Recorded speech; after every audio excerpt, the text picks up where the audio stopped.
Oi, mupo fresh, mupo kama kawaida, mupo wagwan, mupo OG, mupo zigzaga.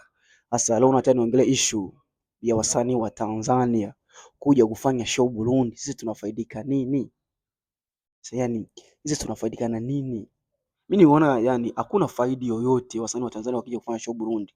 Kwa sababu ni miaka mingi sana wasanii wa Tanzania wanakuja Burundi, lakini sisi hatufaidiki chochote. Cha kwanza, wasanii wa Tanzania ukiangalia hawana muda na sisi. Wao wana muda tu na kazi na pesa kisha wanarudi.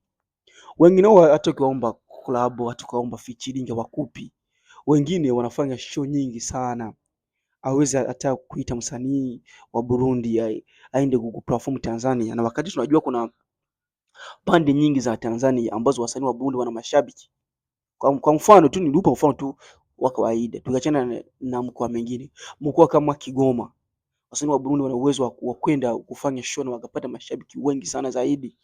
Ukiangalia tour nyingi sana za wasanii wa Tanzania wanafika Kigoma. Ukiangalia Kigoma, watu wa Kigoma tunachangia hata lugha. Hata msanii wa Burundi akiimba Kiburundi, watu wa Kigoma watamuelewa, lakini wasanii wa Tanzania walivyo na roho mbaya, wanaziwia, hawezi kuopen ili wasanii wa nani kufungua milango ile wasanii wa Burundi waingie kufanya show pale. Na ukiangalia kuna Mwanandi Festival, kuna sijui kuna Mareto Festival, sijui kuna manini, zote zinafanyika mikoani, lakini hawezi kuita msanii wa Burundi afike huko.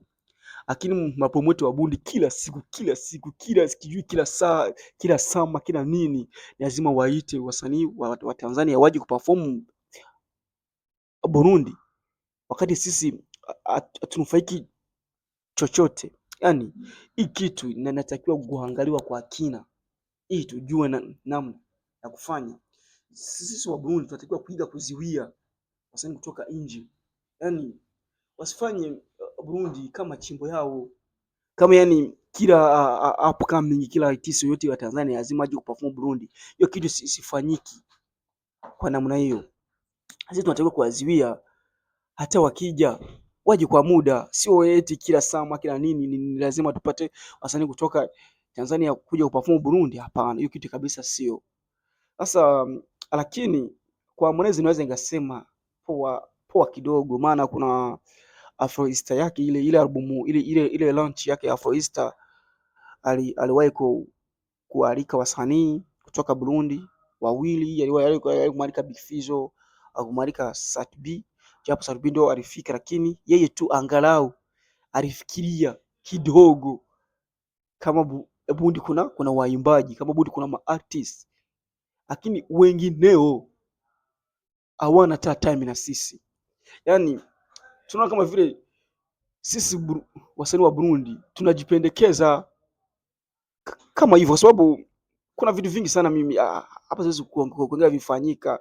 Hata wasanii wa Tanzania wanapigana wakija Burundi, wanafanya nini, dharau nyingi, wanaomba vitu vingi sana, lakini ukiangalia sisi hata show hatupati, hata collab, hata nini.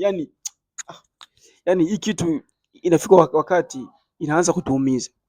Kama kuna ushirikiano, sisi watupe shows na sisi tuwape shows, watupe collab, watupe nini ili tushirikiane. Kama sio hivyo hakuna haja ya kufungua ya kuingia Burundi kama vile wanaingia kwao kwa media union kama kawaida, kama Dawa OG